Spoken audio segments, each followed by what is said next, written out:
Bagaimana pandangan Ustadz tentang Ustadz Adi Hidayat? Apa mazhab dia? Belajar agamanya di mana? Belajar S1 beliau di Libya, S2-nya di UIN Sunan Gunung Jati, Bandung. Tinggal orang Banten, tinggalnya di Bekasi. Orangnya rendah hati, terkenal masyhur di mana-mana. Tapi mau dia nelpon saya, tapi tak saya angkat. Tak tahu saya itu nomor dia. Setelah pergi ke Dumai baru cerita Pak Taufik. Kata Pak Taufik, tadi Ustaz Adi Hidayat nelpon Ustaz berkali-kali. Kenapa tak Ustaz angkat? Tak tahu saya sih. Belum putui makrifat awal lagi. Beliau hafal dia macam-macam. Ada orang itu cepat ingat, cepat lupa. Ada lagi cepat ingat, lambat lupa. Yang paling parah, lambat ingat, lambat lupa. Kalau Ustaz Adi Hidayat ni sekali ingat tak lupa-lupa. Itu dia, bisa dia ingat semua. Itu kelebihan lah diberikan Allah SWT. Bagus dijadikan referensi. Cuman jangan telan bulat-bulat. Kalau ada yang tak sesuai, tengok juga pendapat Buya Yahya. Komparasi. Sekarang enak sekali ngaji. Tengok pendapat Ustaz Adi Hidayat, bandingkan dengan pendapat Buya Yahya. Tengok pendapat Ustaz Idrus Ramli. Tengok pula dari NU Garis Lurus. Ngaji. Kalau ulama mujtahid, dia berijtihad berdasarkan ayat hadis. Mereka ahli mujtahid. Kita enggak. Pendapat ulama ini kita ambil. Ini. Berijtihad. Cerdas kita lama-lama membandingkan pendapat-pendapat orang-orang alim itu, insyaallah. Teman saya golongan sebelah memberikan komentar tentang hukum sampainya bacaan Quran untuk mayit. Saya jawab dengan buku 37, namun dia memberikan jawaban sebaliknya, yaitu dengan kitab halaman juz 1 248, tafsir Ibnu Katsir An-Najm 4329, dalam kitab Majmu' Syarah Muhadzab juz 5 200. Bagaimana menurut Ustaz? Kalah debat ngadu.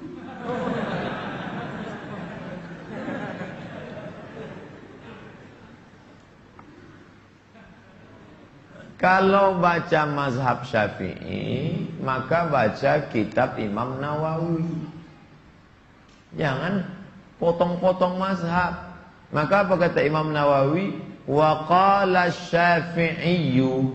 Imam Syafi'i berkata. Imam Syafi'i meninggal 204. Muncul Imam Nawawi meninggal 676. Dari 204 ke 676, mazhab Syafi'i itu gemuk berkembang. Qala fulan wa qala fulan wa qala fulan wa qala fulan. Datang Imam Nawawi merevisinya dalam kitab Majmu' Syarah Muhadzab.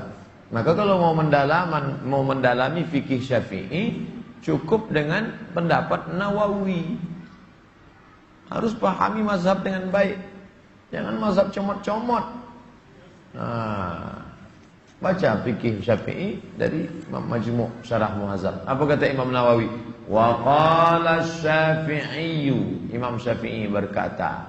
Dia sudah bandingkan, muqaranah namanya, muqabalah, studi komparatif. Ini begini, ini begini, ini begini, ini begini, ini begini, kesimpulannya. Qala Syafi'iyyu wa in wal ashab, dan ulama mazhab Syafi'i. Bedakan antara Syafi'i dan ulama mazhab Syafi'i. Wa in khatimul Qur'ana. Kalau mereka sanggup memakhatamkan Al-Quran, fahuwa hasanun. Seelok-eloknya untuk menghadiahkan pahala itu sekhatam Quran.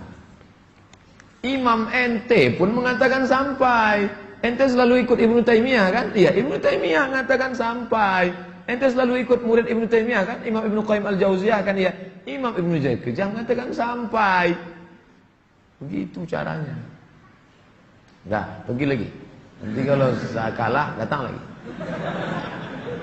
Mohon bantuan doanya Ustaz di akhir majelis agar saya lulus tes tempat kerja yang baru, insyaallah, sehingga bisa bebas dari bank konvensional. Kita minta kepada Allah SWT. Setiap permohonan orang yang mau, walladzina jahadu fina, kalau kau bermujahadah melawan yang haram ini, mencari jalan kami, lanahdiyannahum subulana, kami akan tunjukkan jalan. Cuma Allah ingin melihat tetesan air matamu di tengah malam. Sulitkah bagi Allah memberikan anak kepada Ibrahim? Tak sulit. Yang katanya mandul sudah sekian bisa mudah. Innama amruhu idza arada syai'an yaqulu lahu kun fayakun. Ia hanya ingin melihat tetes mata Ibrahim tengah malam. Rabbi habli minas salihin.